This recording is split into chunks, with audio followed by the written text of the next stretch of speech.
Dragi moji sugrađani, moje ime je Danijela Stančić, a većina od vas me poznaje iz filijale Vojvođanske banke u Srpskoj Crnji.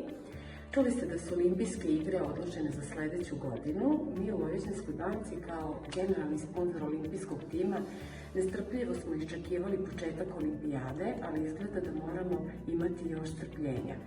I baš je strpljenje danas jedna od vrlina koje su posebno važne, kao i solidarnost. Zato, dragi moji sugrađani, izađite u susret vašim komšijama i rođacima u ovim teškim trenucima koliko možete. Dragi penzioneri, Vojvođanska banka je omogućila da ovlastite blisku osobu koja može u vaše ime da podigne penziju i platnu karticu.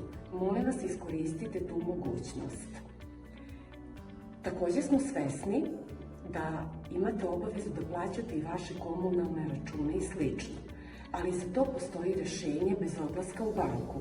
Registrujte nalog za e-banking na svom računaru ili m-banking aplikaciju na vašem mobilnom uređaju i tako plaćajte vaše račune sasvim bezbedno 24 sata dnevno, 7 dana nedeljno i to od kuće. Ali to nije sve. Provizije su manje čak do 70%. Uputstvo kako da se registrujete možete da pronađete na sajtu Vojvođanske banke voban.rs.